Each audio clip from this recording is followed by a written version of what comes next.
Hi INFJs and autistic INFJs, welcome back to my channel. Time and time again, we hear the same advice over and over and over again. Journal, set boundaries, meditate, and it's going to transform your life completely. And though I am for all of that advice, and I do believe it does work, today I wanted to talk about something a little bit different. Some unexpected habits, I'm going to say, that will completely transform your life as an INFJ. So stick with me because these aren't the usual tips that you've heard 1,000 times. I dug deep into my weird neurodivergent mind and created some really cool ones to share with you that I know work because these ones I use myself because I like to not be conventional. I like to take conventional advice, the advice we hear all over the place, and I like to put my spin on it that will work for me to make it interesting and to have fun with it. So I'm going to share with you today 5 weird but powerful ways to unlock your potential as an INFJ and autistic INFJ. So if you're new to my channel, welcome. My name's Trina. I'm an INFJ and I'm also autistic. I created this channel with hopes of helping people like myself feel seen, heard, and understood. Plus I wanted somewhere to share resources. Things that I have found that have helped me, I wanted to share it with other people because I know they can help other people as well. So don't forget to check out the resource section in the description of this video. I am launching a new course here right away, a new class. It's going to be a fun one. It's Healing Through Creativity. And I will put the link in the resource section in the description of the videos. So I don't think I have it in there quite yet when I launch this video, but keep checking because you don't want to miss out on there. I will have registration open right away. So welcome to my channel. I hope you find it helpful. I'm so glad that you found it. If you're returning, welcome back. I'm glad you came back. I am grateful for all my viewers. You guys are amazing. If you haven't yet, I invite you to subscribe to my channel and like this video. I would appreciate the support. All right, let's dive into this. I love sharing weird things with you guys. It makes me happy when I can unleash my weirdness, my weird brain, and share things with you guys. So the first powerful yet kind of unconventional, a little bit strange way that we can unlock our potential as INFJs and autistic INFJs is to develop a thought closet. What the heck is a thought closet? So as INFJs, we often overthink, which is a complete understatement because we don't often overthink. We are always overthinking. That is what we do. We're great at it. If it's an Olympic sport, we're taking gold in overthinking. So instead of overthinking, try this instead. This helps me, excuse me, with my overthinking. Visualize a mental closet in your head. You can create it however you want. It could be a walk-in closet. It could be the old-fashioned barn door closets. However you want to create your closet, make it fun. Make it fun and really resonate with you. Inside the closet, we're going to have a whole bunch of boxes with labels on them for each thought. So there's going to be a box labeled worries, what we worry about. There's going to be a box labeled ideas, memories. Whatever it is that you think it needs a label, don't overthink it though. Put that as a box, and you can make these boxes however you want. Just make it fun. When a thought pops into your brain at an inconvenient time, like they always do, mentally place it in one of your boxes inside your closet, wherever it fits with that label, and promise yourself you'll revisit it later. Not right now, but later. I don't have time to think about you right now, but we're going to do it later and put it in this box. This helps us stay present while honoring our natural need to process deeply, because that is how we are wired. We're naturally wired to process deeply, and it's easier to work with that than against it.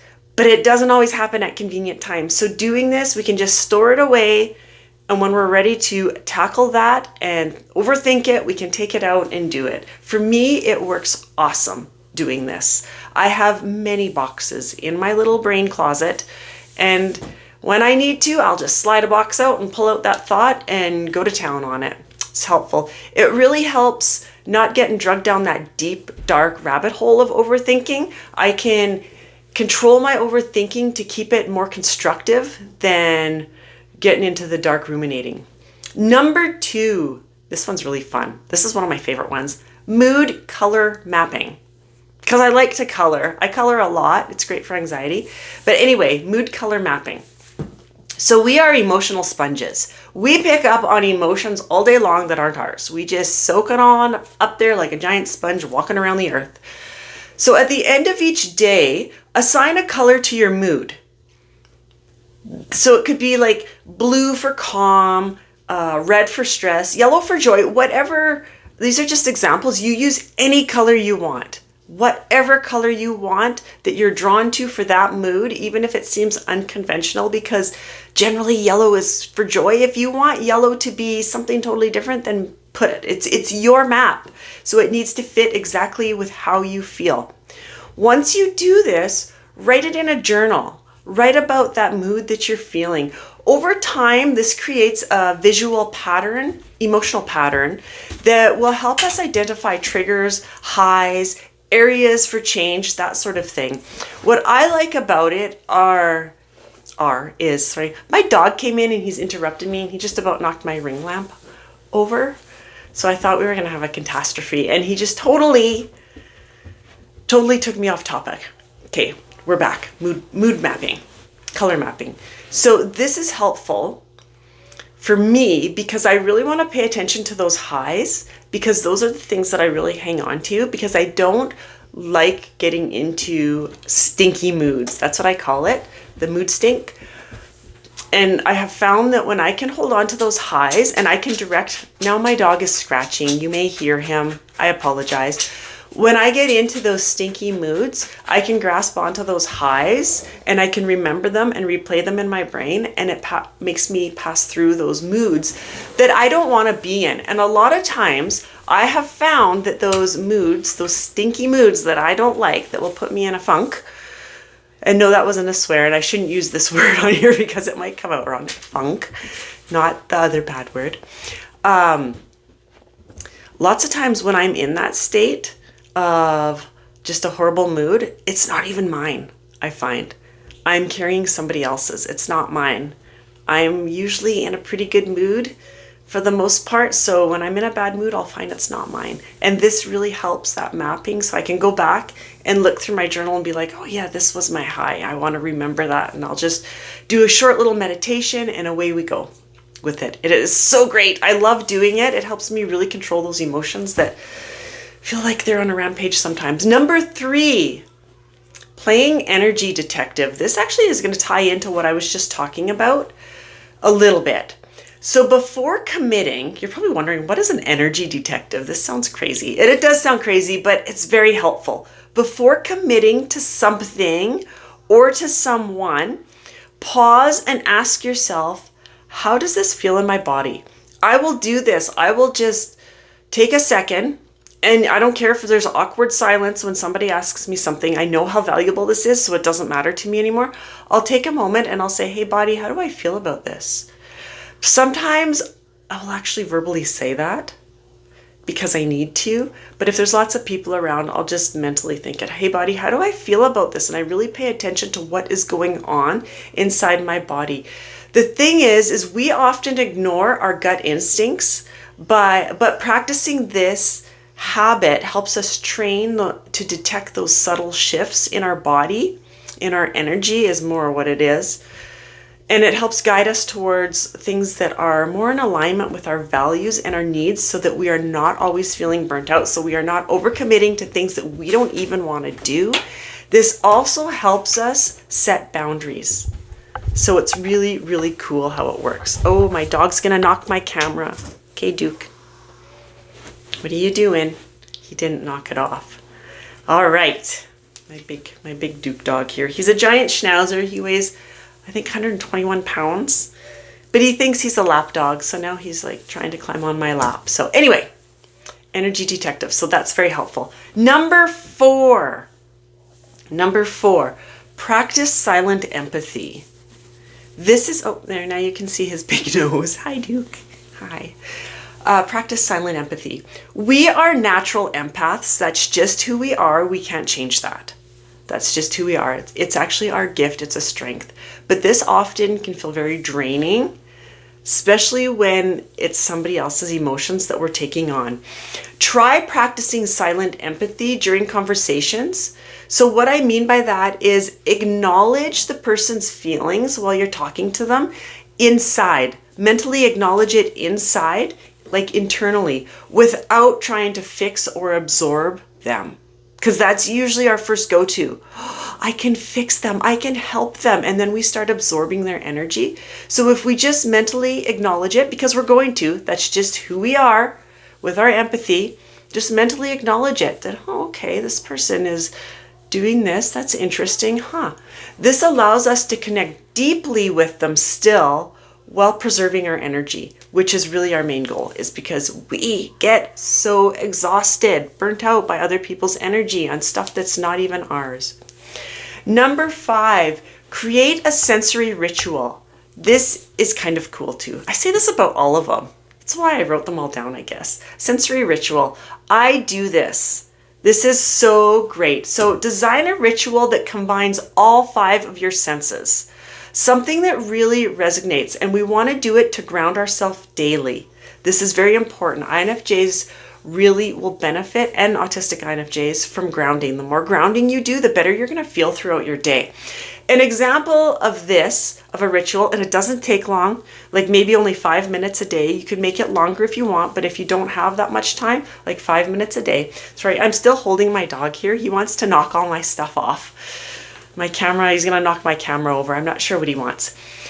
So, okay, back to this. He keeps disrupting my train of thought. Back to the sensory ritual. An example of this is, and remember, we want something that combines all of our 5 senses. So an example would be light a specific candle that you have that you really, really like.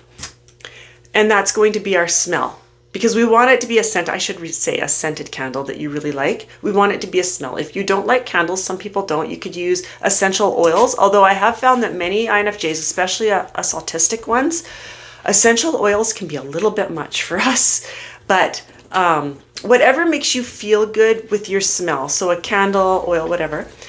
But for this, I'm going to say a candle. So light a candle. That's going to be our smell. Listen to soothing music while you're doing it, which is going to be sound, some kind of music that you really enjoy. I prefer like nature sounds or instrumental when I'm doing this, because if I have, like, one of my favorite artists is Pink. So like if I play her, I'm going to start singing and dancing and my ritual is ruined. So I need to do like instrumental, and I may even, the worst that's going to happen is I'm going to really focus on the different instruments and the different wavelengths of sound is what I call it. But that's okay. So soothing music, sip a cup of tea or one of your favorite beverages. If you're not a tea person, maybe you're a coffee person. I like both. I'm not picky. Or maybe some juice, you know, just watch the sugar. Something with some taste.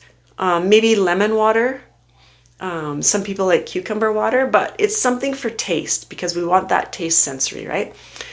And then we want to watch the flicker of the flame. That's why I use the candle, because we need sight. So watch the flicker of the flame. If you're using an essential oil, I have done it with essential oils, you can actually just watch the diffuser with the steam coming out too. That's sight. This routine helps us reset and regulate our nervous system.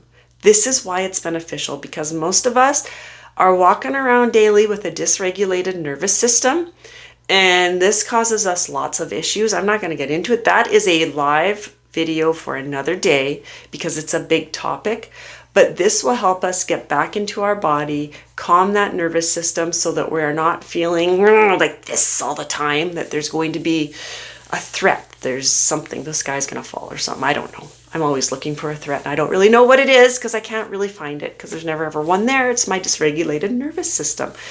These habits, they might seem unconventional. They might seem silly, but it's to put a little bit of fun into your life. And that's really, like, if you're trying to work on yourself and you're doing like the journaling and the meditation and you're setting boundaries, which I highly recommend doing all of that, sometimes it can feel mundane, especially if you're like me. So I need to add a little bit of me into it. And I'm a little bit on the strange side, a little weird. I mean, I can admit it. So this is what I do. I add things that still go along the same lines of all those conventional things that we're going to do, but it puts a little bit of me into it and makes it fun. So I start looking forward to doing this stuff instead of all of these things being like a chore. When it becomes a chore, it's not going to be near as helpful, and we're going to dread doing it, and we're not going to get into the right mindset where we're going to get all the benefit from it. So make it fun for you. Maybe you don't want to do exactly what I said, but it will spark that creativity inside of you and be like, okay, I'm going to take this, but I'm going to run a little bit with it and make it more mine. Do it. Do it. Have fun with it. Have fun with it. We want to unlock a deeper, more fulfilling life, and this is how we're going to do it, by doing these things, these habits. Remember, it's the little shifts that lead to big transformations. It's all those little things we do that feel mundane. That's why they need to be fun, because this leads to big transformations. Thank you so much for joining me. I hope this was helpful. I hope you had fun listening to it, because they're just some fun little things. Again, I invite you to subscribe to my channel, like this video, feel free to share it. The more times it's shared, the more INFJs we get to help, and that's what it's all about. Thanks again for joining me, and I'll see you real soon. Bye for now.